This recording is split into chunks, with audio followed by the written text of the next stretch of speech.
You see this maybe in sitcoms, and it sometimes is the punchline of a joke. I'm talking about overly involved parents or in-laws in your relationship. For many couples, though, it's not a laughing matter. Kat Robey is here to tell us how to handle this situation without ruining your connection with them or even possibly your partner. Balancing act. Yes, and we were already talking so much during the commercial break because there's so much to cover in this arena. Right. What do you really think contributes to this being, I guess, a problem? Well, a couple things. I think most of it is well-meaning. Maybe there's been mistakes that have already been made. They can help you not make those mistakes. They care a lot. Sometimes I think from the other side, maybe the couple is bringing information to their parents about their partner, and maybe they're upsetting the apple cart there, and maybe sides are being taken, or maybe they're thinking they're going to almost make an allegiance. So, I mean, there's a lot of ways where some of this stuff can kind of be nipped in the bud if we think about it the best way or the healthiest way. But I think coming at it from a perspective of I think they mean well. And they're trying to go out of their way to do things for the couple, for the partners, but at the same time, sometimes it's overstepping, like we said, it's too much. So there's a lot to consider. One of the biggest things I think to consider is, why is it actually a problem? Before we even get into how do we fix it, is it a problem because you feel like you're being questioned? You feel like your worth is in question? You felt like maybe they never liked you? Like, what are we really talking about is probably a good thing to have our finger on the pulse of. And then there's, okay, what do you do about it?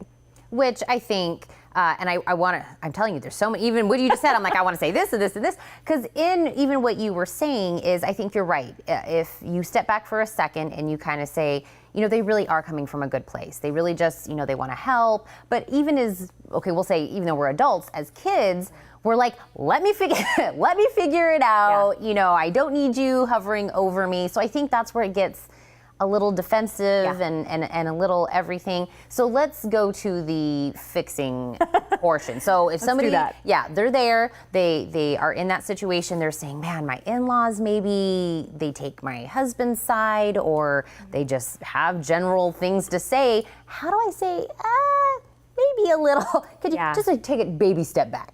Sure. Well, and one thing too at the beginning of this is to really talk with your partner first. And see, do they even see it's a problem? Are they not willing to go kind of up against them or speak up, because there's that whole dynamic there. So really talking to your partner about how you're feeling and what the issue might be is a good way to start. And then, okay, how do you bring that to their, you know, is this something that's just a, hey, thank you for your opinion, I think I'm going to continue the way I'm doing? Or, you know, a lot of times it's about raising children or what they should eat or how they should behave.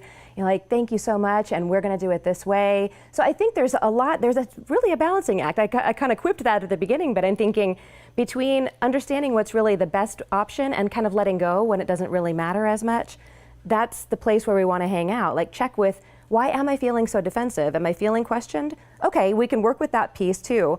But being able to say, I have an opinion and I'd like to do it this way, and I appreciate, that's the other thing, balancing in that appreciation of what they are trying to do, even though you'd rather they didn't. So being able to say, hey, I really appreciate that you're trying to help me so much. Can I let you know when and what I need help with? That would really be great for me. And then tell them, you know, or a lot of times they just want to connect with us. Yeah. Right? They just want to spend time with the people that are now kind of in this partnership, and they're kind of not sure what their place in the family is anymore. So make it a point to reach out, or to have, maybe you have a weekly family thing or something like that, to let them know that they're important and that you do value their opinions. Maybe even ask them their opinions. Yes. Sometimes, I mean, come on, it's a wealth of experience that you can tap at any point. If you can let your own defenses down about, like, it doesn't mean that you don't know stuff. It doesn't mean that you're, you know, a newlywed, stupid, whatever comes into your mind, because that's what the defensiveness is, right? If you're not feeling defensive, you can come to the table and say, wow, yeah, there's a lot that you could teach me about this. And I want to make my own path. And I realize that you've done it before. So there's really a lot to walk, but I think the central thread is you have to be authentically in what's true for you. And I think you have to share that first with your partner, make sure that you're both on the same page. Well, and that's what I wanted to hit on really quick is, do you almost have need a united front? If you guys don't see eye to eye on, oh, it's just my parents, leave it alone, and then the other spouse is like, but I want to say something, that is where it becomes a rift. Because it not that we need to say it's your parents or me kind of a thing, but you and your partner are now you and your partner. So are you saying united? United, and you might not necessarily even agree on it, but at least listen to what your partner is needing or what the problem might be, and be able to talk to the fact that it's going to be hard to, maybe it's going to hurt their feelings, but if it's really something that you need and you can couch it in the right way, I don't even think there will be hurt feelings. And also, a big thing is not to complain to your partner about their parents. There is so much to go over. I'm saying. I know everyone's like, I need more. I'm writing this all down. So I'm going to tell you guys how to get a hold of Kat, because she'll be able to dive into this deeper. This was such a good subject. If you've been interested in professional relationship advice, give Kat Robey a call at 906-3392, or you can also visit robeycounseling.com.